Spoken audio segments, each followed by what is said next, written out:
to Oh, yeah, see? sure. Oh, yeah, sure. Are you able to see me? Oh, yeah, sure. Okay. Okay. Thank you so very much for the kind invitation.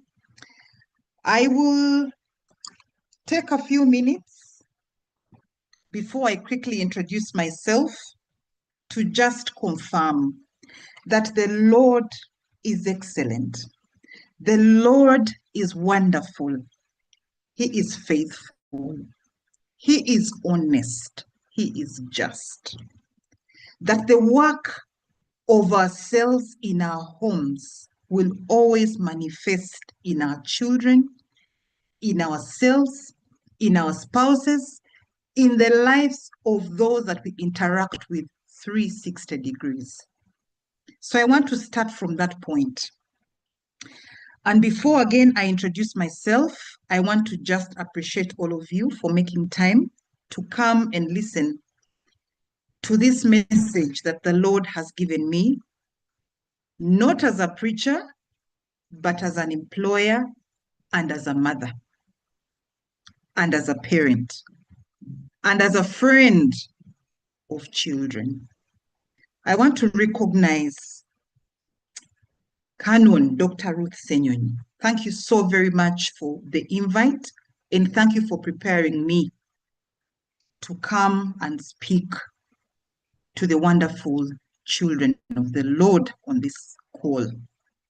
My name is Jennifer Mirembe Ssensuwa. In a very brief statement, I am a mother. I am a friend. I am an employer. I am an employee. I am a team player, both at work and at home. And I love the Lord. I was born and raised in St. Andrew's Church, Bukoto. That's where I learned my baby steps of life. That's where I learned to interact with the community. That's where I learned to love. That's where I learned to be loved. And that's where I learned to be a decent human being of this world. And so I celebrate the Lord for helping me interact, first of all, with the church. And so today I come before you to share a few slides on a very, very wonderful topic on teaching responsibility and work ethic at home. That all of the things that I've mentioned are not important until we learn them from home. I'm going to share my few slides. And just please confirm that you can see my slides. Are you able to see the slide, the first slide? Yeah, Emmanuel, please confirm that you can yes, see the first slide. yes, please, we can see it. And I'm deliberately calling you Emmanuel because my last born is Emmanuel. So that name is very, very found in my heart. So I have put together a few slides for us to go through today.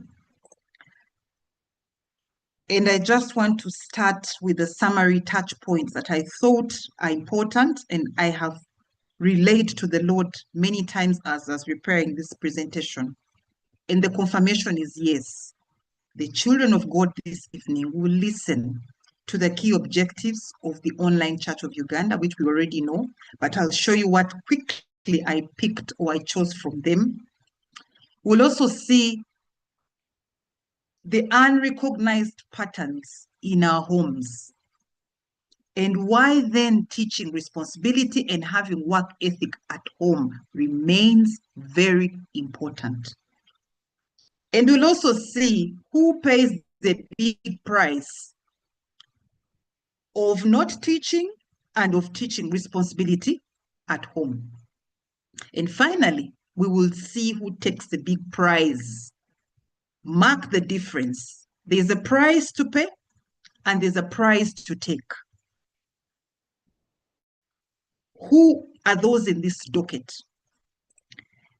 When we start the thought this evening, I looked at the 4 key objectives of where we are now, the Online Church of Uganda. But because the topic I was given was very specific on talking about responsibility at home, nurturing work ethics or teaching work ethics at home, I will concentrate on number 3,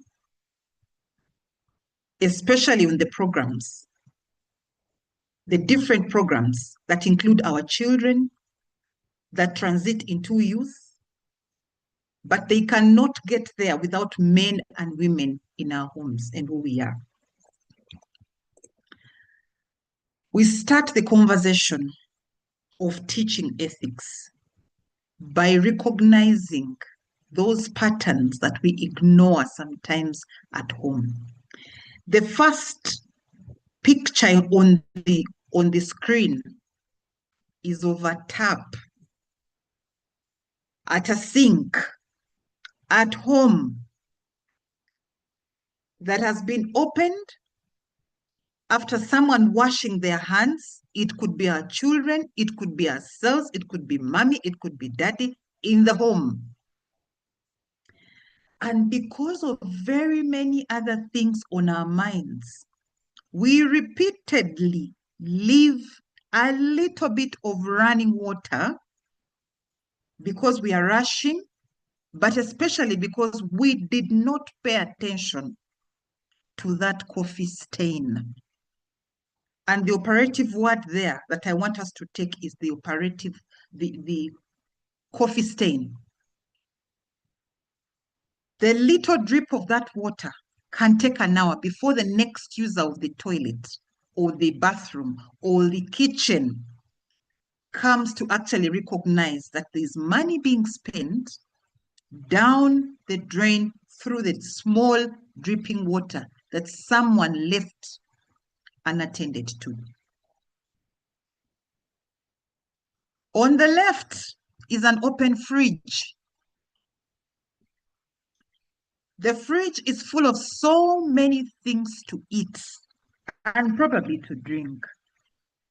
First, it looks very full. So we are discussing a family that is not lacking. The Lord has blessed this family. We are also discussing a family that here presents disorganization. We are also looking at a home that presents uncleanness. And so that takes me very quickly to the quick definition of responsibility and work ethic. Responsibility being the commitment to take ownership of your own actions, decisions, and their outcomes. That is responsibility. And work ethic is simply the set of moral principles and values that guide how we approach and perform our job duties. In this context, we are learning the job duties from home, and then we can export them elsewhere. We are learning responsibility from our homes and then export it elsewhere. So when we go back to these 2 pictures on the screen, the Lord has blessed each one of us with different resources in our homes.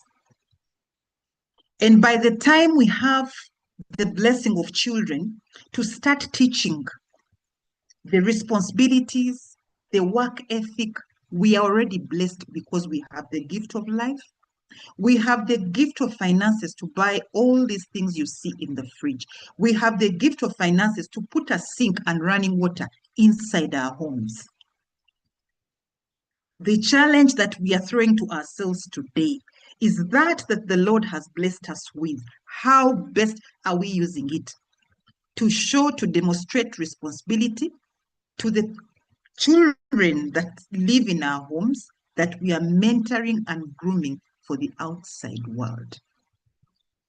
As an employer, I will tell you that the children we raise in our different homes, because of the unrecognized patterns of how we as adults perform our day-to-day duties in the house, affect our children as they grow from childhood to adolescent stage, to adulthood, to now coming to our offices or our work areas to request for support of work.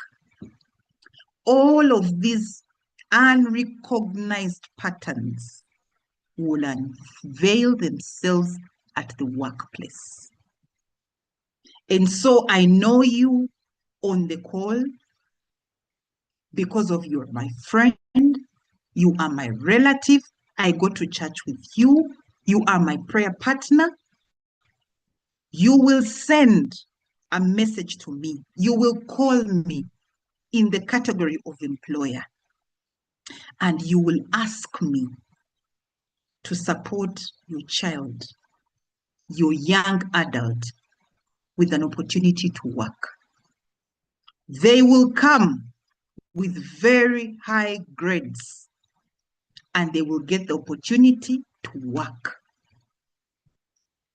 At the workplace, they will leave the tap in the washroom running because we did not teach them.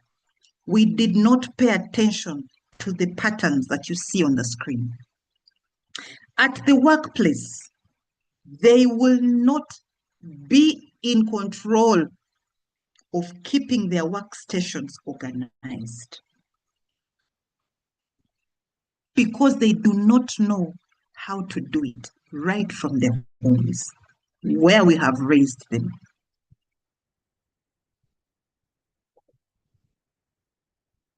The unrecognized patterns continue.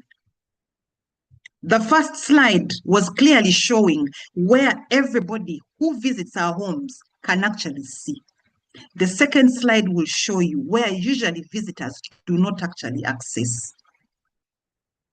And the picture in the corner will show you our little girl, our young daughter. She can't even reach the sink, but the responsibility of stepping on a chair or a stool to reach the sink is a good sign.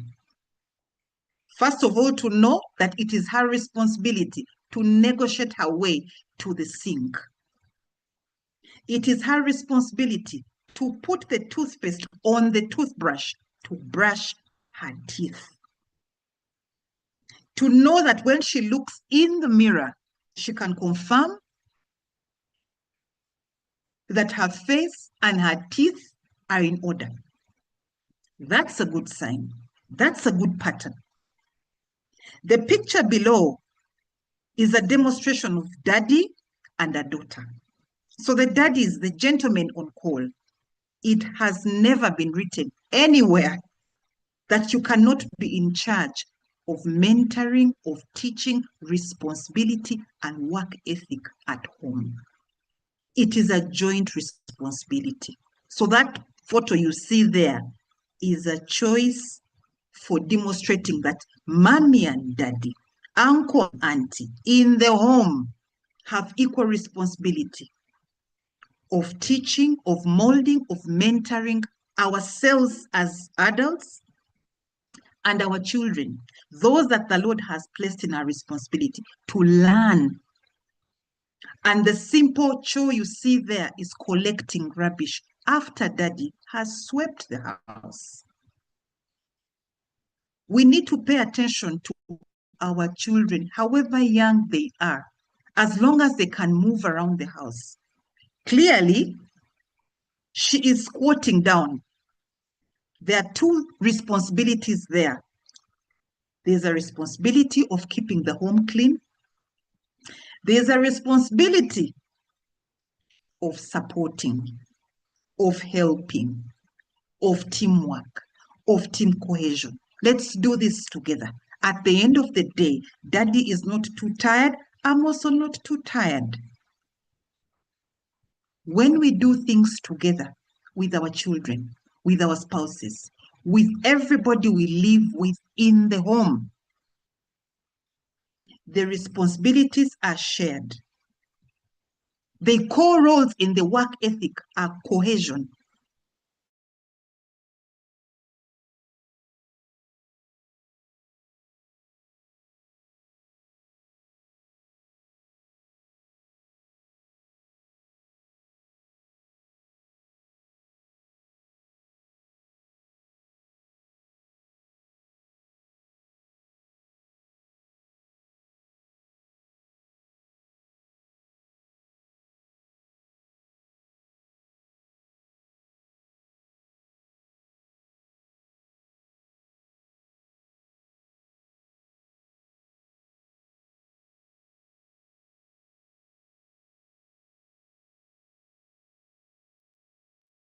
Are we there? Can you hear me? Yes, Mr. Dung, we can hear you, but we had lost you just briefly. My apologies. I think it was the network. Okay. Are we back with the screen now? Yeah, sure. We are back. Okay. Yeah. So we're talking about, I was talking about the family online, depending on where you are listening in.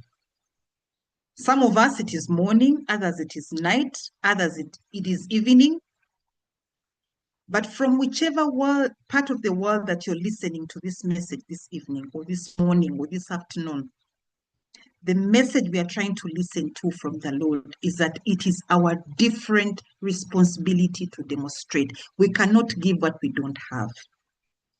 The children will not learn by all the time listening to what we say, but they will always learn and learn faster and learn harder and learn smoothly when we demonstrate. And also learn better when we are doing things with them. Look at the bedroom. The unrecognized patterns in our homes. You will enter your child's bedroom, you will enter your teenager's bedroom, you will enter your adult child's bedroom, and it's just looking like that. One, because they are very busy, they've begun university. My firstborn has just begun university. So I keep peeping in his bedroom to actually confirm that it doesn't look like this at all. If it's an adult bedroom, everybody is busy running up and down because we are chasing money. When our children enter our bedrooms and they find them in that state, we have simply missed the pattern of being disorganized. And we do not expect them to imitate responsibility, to imitate work ethic. There is always, in 24 hours, there is always that one moment, 2 moments, 5 moments that you will take to sanitize where you live. Because everything starts and ends with how we live. Let's talk about the last part of unrecognized patterns in the world of teaching responsibility and work ethic. Even adults have a challenge of paying attention to detail, and we'll talk about that in the next slide in detail. But the first picture, the central picture where you see the lady or gentleman trying to sort rice, friends on call, children of God, there is magic in placing rice. The rice that has, usually it's super rice here in Uganda. The super rice that has the white small stones that require sorting. Parents, guardians, children of God on call. Let's be in a habit once in a while of buying that kind of unsorted rice. I know we are busy. Everybody's, oh, I don't even have time. Who has the time to sort rice? We buy that rice occasionally in our homes, deliberately to teach patience, resilience, and paying attention to detail. That's a responsibility our children, ourselves as adults, must learn. Resilience, patience, and paying attention to detail. Let's go to the part where you see the organized food in the smaller picture down. We have a nicely done matoke in the banana leaves. We have a nicely placed rice. It's very deliberate how the rice has been placed in a bowl when it's ready and how it has been placed on the plate. There is a message there. Sometimes we miss the detail of being organized, of paying that extra attention to detail. And even when the plate looks neat and nicely made, you will just pick a small fork of that rice and you'll find that it has stones. It comes down to asking our children, ourselves, as we sort the rice. There's a part when we get impatient. The journey of responsibility, the journey of work ethic requires resilience, patience, repeated action to ensure that the end result does not have stones in the presentation of the work that we are expecting, in the output. Here today, because it's a home discussion, we are demonstrating with food. In the workplace, here at church, we are demonstrating our children reading the Bible and reading it hurriedly because they want to go and watch TV. And so, instead of asking them to read 3 verses, we are going to ask them to read the entire chapter to build resilience, to build concentration, to build the skill and desire of taking time to do things and finish them. Look at the last picture in the corner.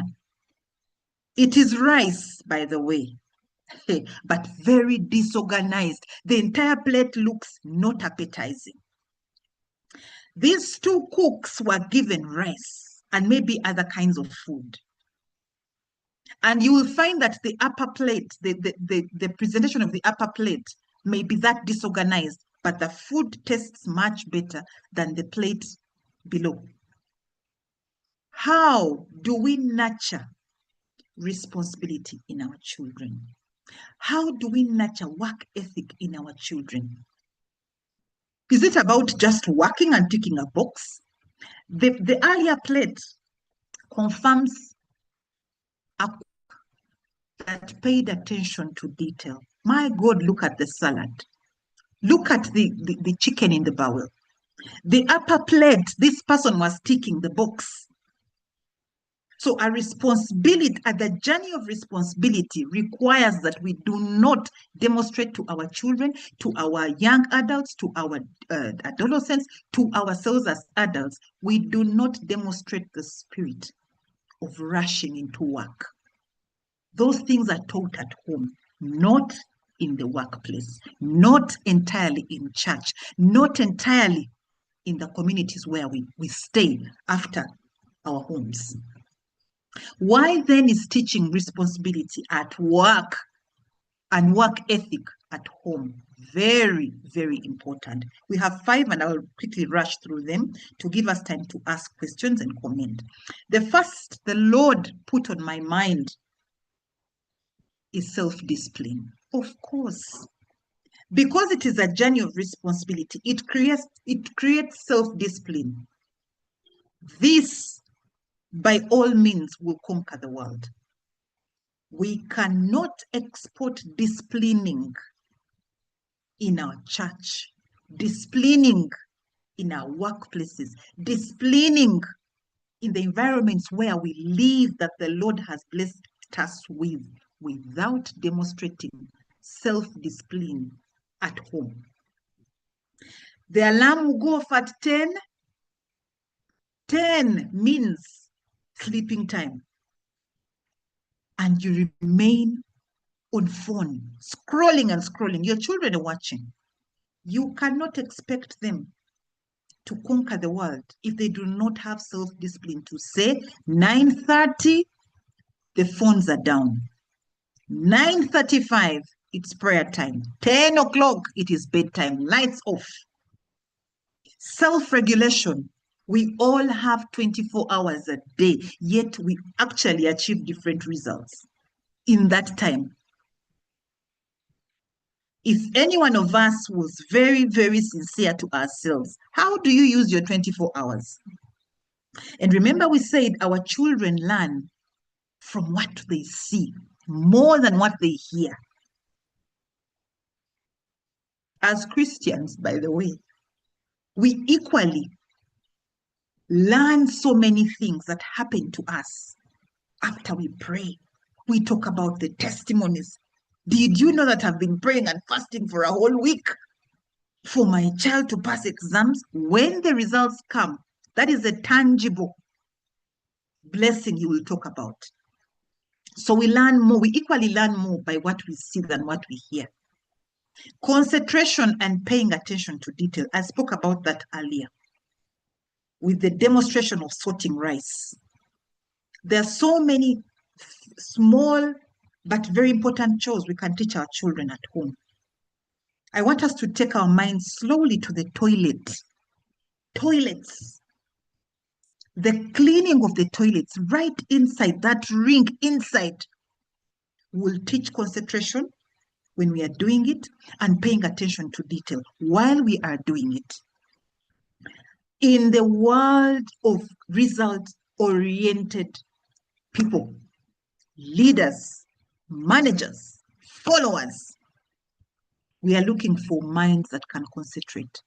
We are looking for human beings that can pay attention to detail of the work so that they are not exposing our results in church. We are looking for souls that are going to pay attention to detail of what is desired to grow the church. By how we dress, how we speak, pay attention to all of those small details. The outside world is watching, and definitely that is our winning age in life. Number 4, in second last, teamwork and team cohesion. I can't say that enough. Nobody sustains an individual win. So, ladies and gentlemen on call, children of God, if there's such a person on call today who has forever thought they can win and win alone, if you want to go far, you must carry a team with you. If you want to go fast, you will run alone. But in a few days, in a few months, in a few years, you will have worn out. And the one who went with the team, through teamwork, through team cohesion, all of them will win and they will sustain each other.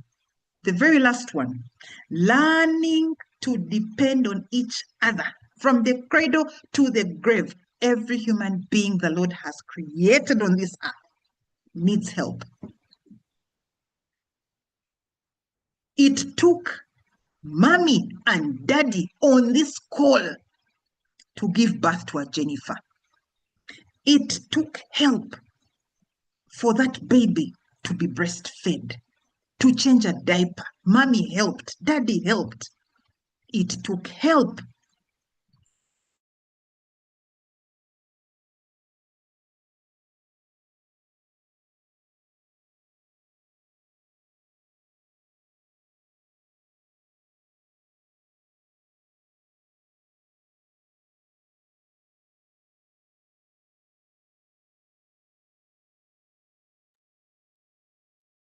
Sorry, I think we lost our speaker again.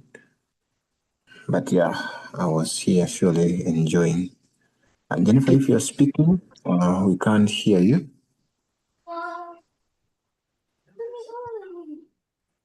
Can you hear me now? Yeah, we can hear you now. Yeah, I think it's a network at home. Sorry. I was talking about learning to depend on each other and to say that from the cradle when we are born to when we return to our maker, we need help. It was a mommy and daddy who helped each other to give birth to Jennifer. And that is how all of us were created. That is how all of us were nurtured into where we are today. So teamwork, learning to depend on each other, those are key areas of responsibility, and teaching our children, teaching ourselves the work ethic at home. Who pays the big price? Parents and guardians on call, children of God. We like to give prizes, presents, money, rewards to our children when they finish chores. Let's talk about this. It is a responsibility, it is a price our children must pay to become responsible citizens, to become ready for the work, whether formal or informal work. It is a responsibility and it is the price our children must learn. So children should not get allowance of any kind to be paid because they have swept the house, because they've cleaned the toilet, because they've laid their bed, because they've brushed their teeth, because they've showered on time. Friends, the very last slide I want us to talk about is who takes the big price when we finally recognize that we have taught our children to be responsible, to be accountable for their work, to be accountable for what belongs to them in terms of output, results. Who takes the big price? First of all, it is the parents, it is the guardians, because we are proud. We don't worry about our children being out in the world and the world throws them back to us, or the world throws them to remand homes for those who are below 18, and or for the world to throw our children to prisons because they are in conflict with the law, because they cannot concentrate, they cannot put their full weight on the table in the workspaces they've gone to. If all of those things do not happen because our children were taught responsibility at home, because our children were taught work ethic at home, our children were corrected when they are wrong, our children were taught not to speak back to parents, and that is teaching children recognizing authority. The end of that journey, as we bring out products molded by the Lord in our homes, the parents, the guardians will celebrate. The big price of teaching work ethic and responsibility by example. We do and they see. We do and they see. We do and we do with them and they learn. When we do those things right, we are the ones to finally take the big prize. And of course, the Lord himself will celebrate, waiting for as stewards of the children, of the adults he alone has placed in our responsibility. Ladies and gentlemen, I thank you very much. I see we have about 14 minutes to the top of the hour. Emmanuel, please allow that we take this time to receive comments and questions. I thank you very much.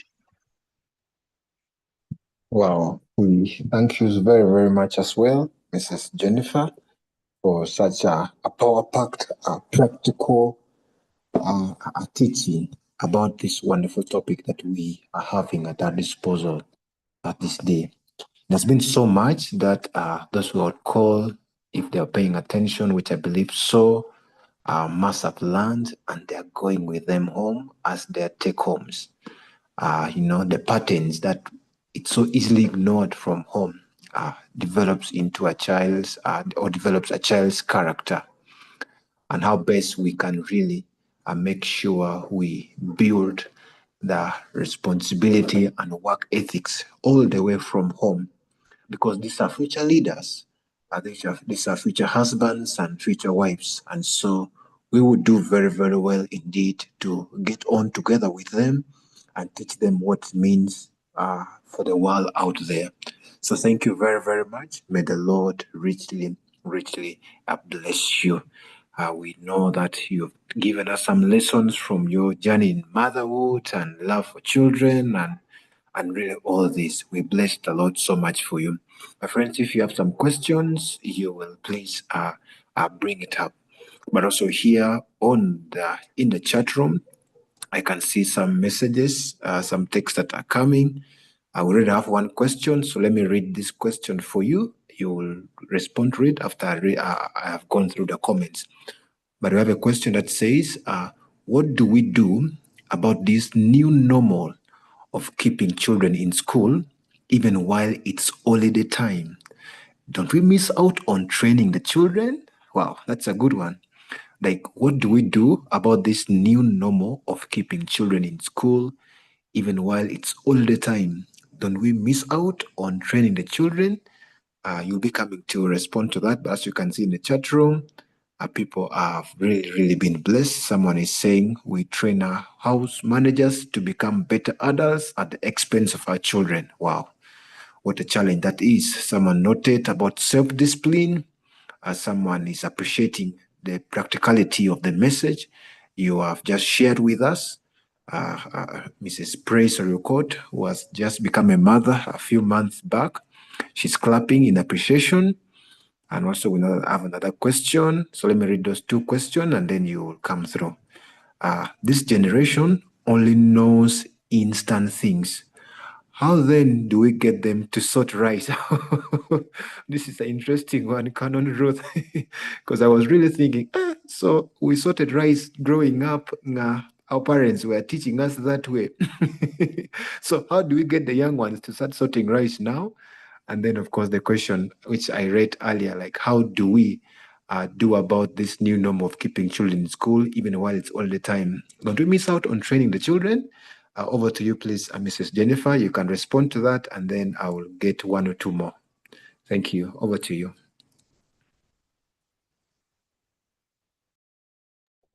Thank you so much, friends, for these comments and beautiful questions. I will start with the new normal on keeping children in school even in holiday time. My last born is in P7. And so in first term holiday, there were those messages that, the class teacher kept on sending to the forum, the school forum, parents of P7, please allow your children to stay for an extra week and a half at school to catch up with the syllabus. And it's holiday time.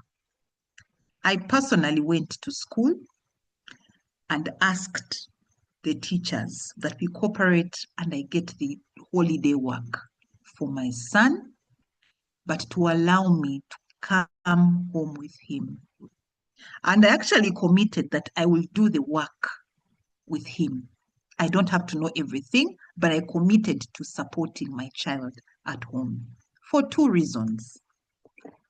Whereas he is in a Christian school, I do not expect that everything that in my discernment my child needs to learn in between the term, the school term, and that's the holiday.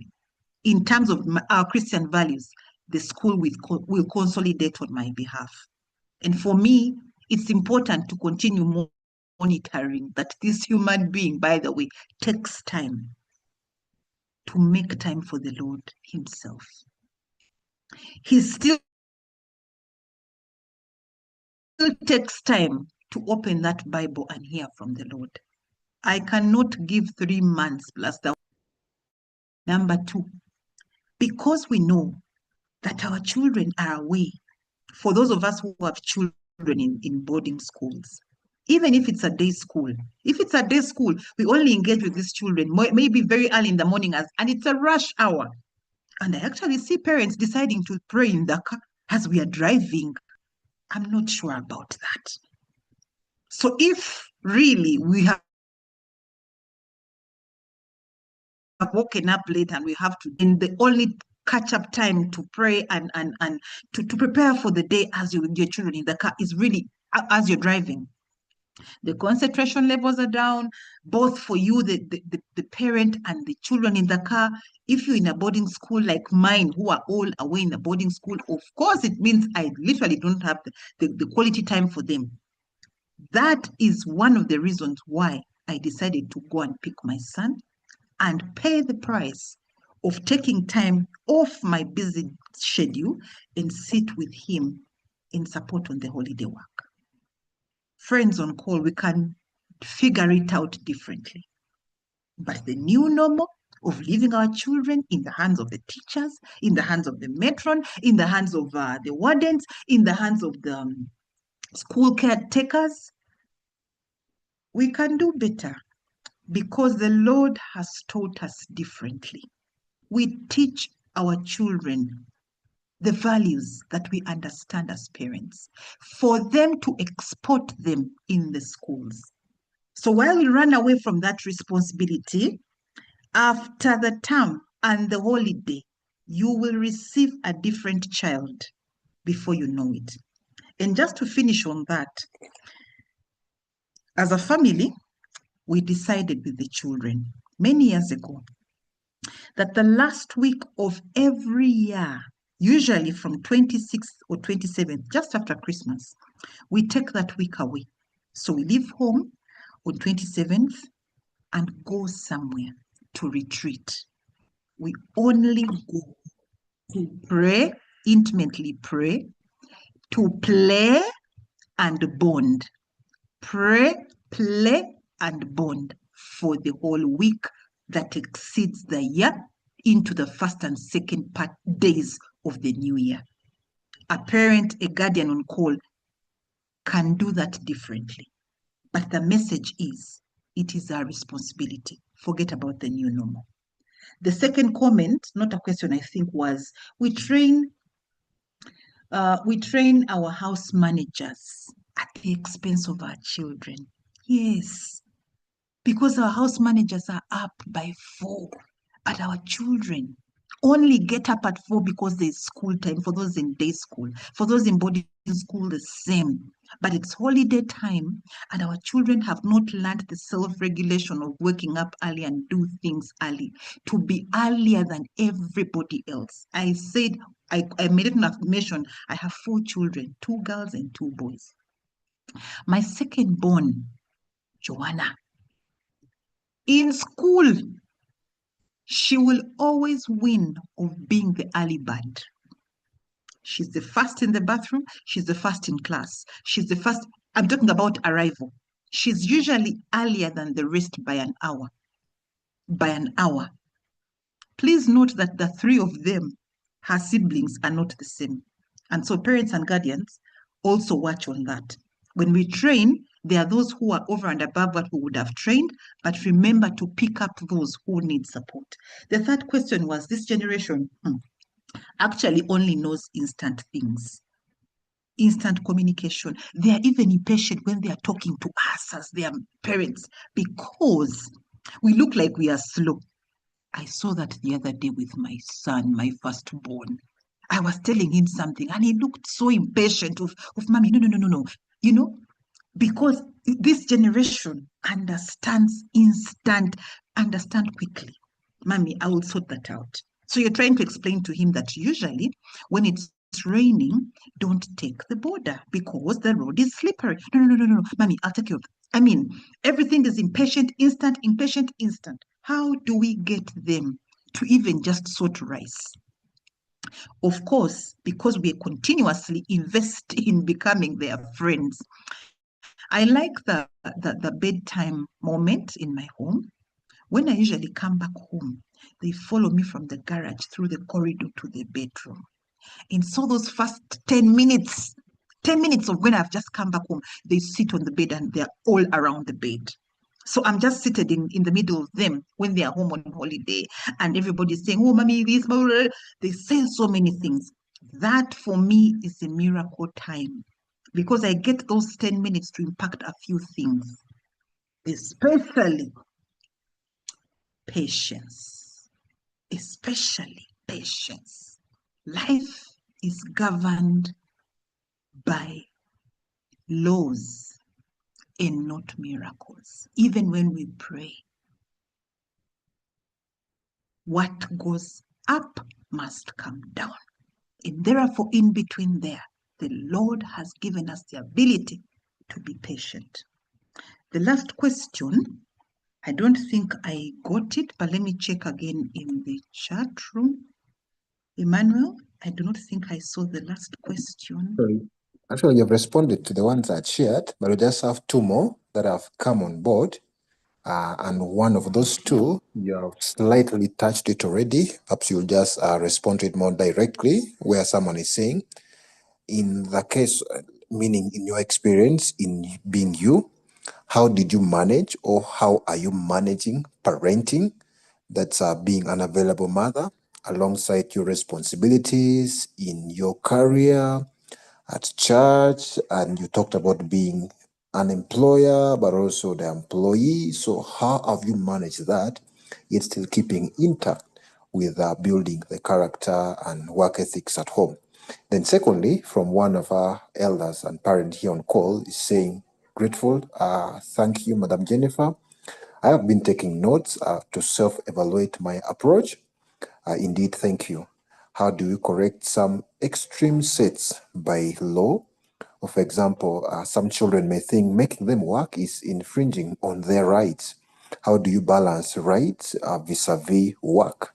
I hope the children of Mr. Elebilico are on call, the girls and we all. But yeah, those are the questions. You can respond to those two.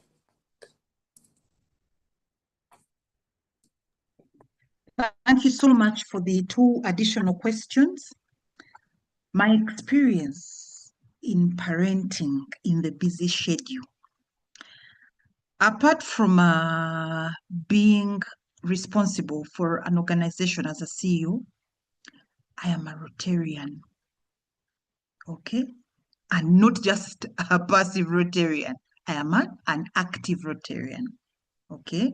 So I'm also in communities to serve. My primary role in where I work in communities. I respond to communities. So, and not communities in Kampala, communities across the country. So there's a lot of movement.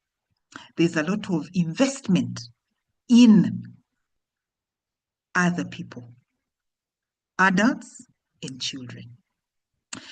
I am also known as Mama Boy. I have a very big passion in mentoring, supporting, and holding the boy child. And so I'm also in counseling, especially for the boy child.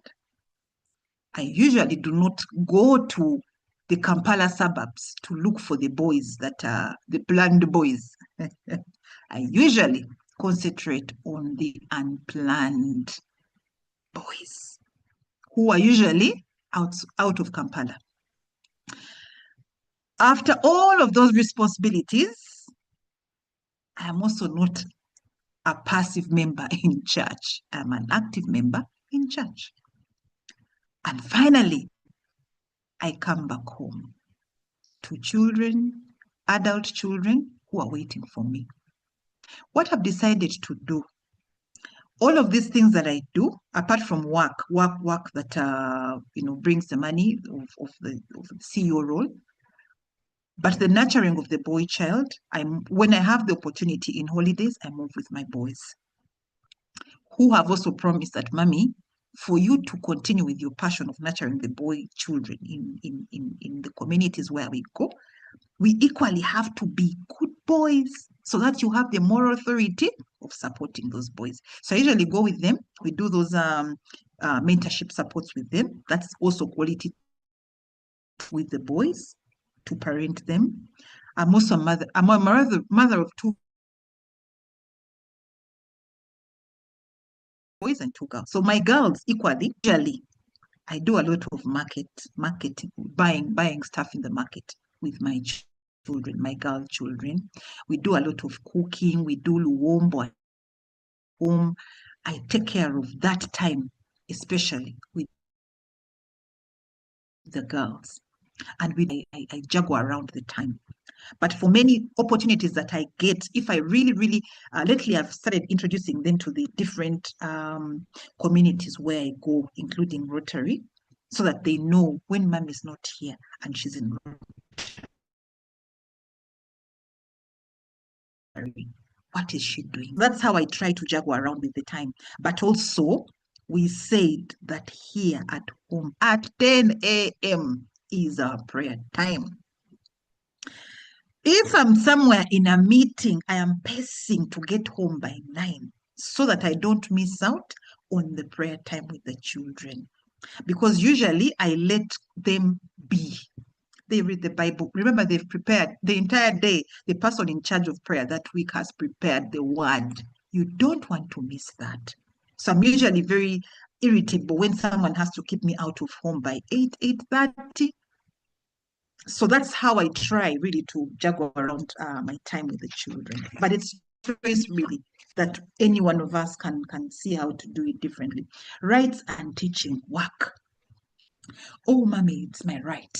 It's a right, mommy, because friends on call, as I finally finished this sharing, I personally experienced a very, very nasty situation last holiday, but one when I got annoyed. I woke up in the morning. I decided that this week I'm on leave. I am going to demonstrate to the children that even when they're on holiday, I still want them to wake up early. So I decided for the first 2 days of my leave to be up at 6 so that when they wake up at 8, they find I've finished all the chores. It happened day 1. Day 2, I don't know, for some reason, I got so emotional and I got so annoyed. By the time they woke up, good morning, mommy, good morning, mommy, I was so annoyed. I just burst out on them. I have trained you, wake up in the morning, be organized. In Uganda, we say, omukazi tayakiwako musana mu buliri, that let the sun not find you in bed, But see, the time you're waking up, like you see, I have finished mopping, I've finished washing the dishes, I've finished cleaning the compound. What kind of children are you? So really, I burst out on them. So parents on call, it's normal. Those things happen. But let me tell you, my children shocked me. The one who is most quiet, Joanna, after 2 days, I was not talking to them. I sulked on them. After 2 days, instead of asking me for forgiveness, they offended me even the more. At the dining table, as we were having dinner, of course, I was sulking for the 2 days. So I was having dinner quiet. After the prayer, I said amen. I began on my food. After eating dinner, Joanna stood up and started preaching. I'm talking about preaching. Oh, the Lord requires that there's forgiveness, there's love for each other. I think the message was very sarcastic. She summarized that message by saying, and I think it is our right as children during the holidays to take a break. That's the whole meaning of holiday. Friends on call, I was so heartbroken. I was so disappointed. Remember, this is my quietest child. And if we talk about pastoring us, she will tell us we have to read the Bible. We have to listen to the Lord. We have to take time off to fast. We have to she was the least that I would expect to actually come out like that strongly to offend mommy. What am I trying to say? She was actually demonstrating that they have rights. So this teaching that we're trying to do, this responsibility mentorship we're trying to do, work ethic we are trying to mentor, how do we do it amidst the so-called rights? Friends, I had to calm down. I had to come and close myself and come before the Lord to say, I am offended, but I seek forgiveness. If I missed something, especially on demonstrating forgiveness before my children. They angered me the first 2 days. They didn't wake up early, but I carried on the sulking. And this person now comes to me as my child. Instead of saying, sorry, mommy, she's even offending me more because they have rights. So how do we balance? First of all, as I conclude, it is to say we pray to the Lord to give us, to increase the spirit of discernment, to increase the ability of patience as we nurture these children. Because moments of anger, like I'm demonstrating, like I've shared, will come. How we receive them is the grace of the Lord. And finally, it is to recognize that they are growing. They have hormones. Those hormones change. The hormone of submission, I think, is very or more active when they are young. When they start getting to the teenage life, we become boring, we become nagging, we become too much. Those changes in hormones in our children, again, we must ask the Lord to increase the spirit of discernment as parents, as stewards in the journey of parenting. Ladies and gentlemen, we can actually stay here until morning for the subject of parenting. But I just thought those are just small hints for us to bring before the Lord and continuously ask for His grace for us to be great examples of responsibility and work ethic right from home. And our children will export that we have given them from home to the outside world. I thank you very much. Well, we thank you very, very much, Mrs. Jennifer. You have done as well this evening, and you ended it rightly. We could actually stay here for the whole day because all of us here on call, our heart is that the children, the people we're raising, they would learn the work ethics and commitment right from the home. I love how you were gracious to us and even gave us your experience, even the ones that could make you a story a little bit vulnerable. But thank you, making us to know that we may not be perfect all the time, but that's the way to go. And we can only trust the Lord and keep going, that we continue teaching responsibility and work ethics at the home. May the Lord indeed help us in this journey. Right about now, as we bring this to a close, I'll invite Canon Dr. Ruth Senyonyi to just greet us and then pray and bring this fellowship to a close. Friends, thank you very much for joining. We will be here again tomorrow morning for morning prayers. Our lunch hours fellowship is also on, and we'll crown tomorrow with a power packed overnight. Please endeavor